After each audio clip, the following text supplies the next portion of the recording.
So hi guys, Adan my life is an OFW here in Saudi Arabia. So karon guys kay Thursday, gala-gala na food.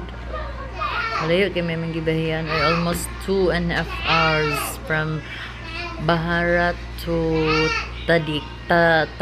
I don't know what's that place. Basta Tadip basta mao na to siya. So karon guys is nagbiyahe pa mi ana. Tapos kay biyaya ana ay kay layo kayo 2.5 hours. So mangulit pa mi ana is kuan. Maybe Saturday or Friday. So inana na diri inana niya kung life diri galak-gala char. Bitaw ay di ba kapoy ba magsigigla ay. Kay mabilar ka og apil.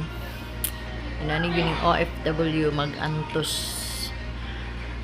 kay gisugda naman, so atong taposon charot bitaw dili jud ay lani mag-OFW pero okay raman kay dili man ako hago.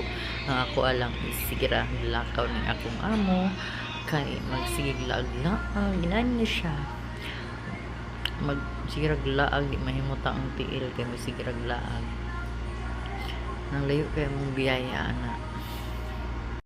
Gayron kami naabot gikan og Dakarat padulong naano pud mi sa igsuon sa akong amo and siya diri naglaag di ba ni mahimutang ang relax siya gid ani makarelax mo siya Sabado di na siya makalakaw pero ang daros is laag na dahil na siya ngot mo din na siya mutang po niyang kauban diri nga saba kaayo tingog ting kaayo oy maka ang background yang tingog stilan gid ani niya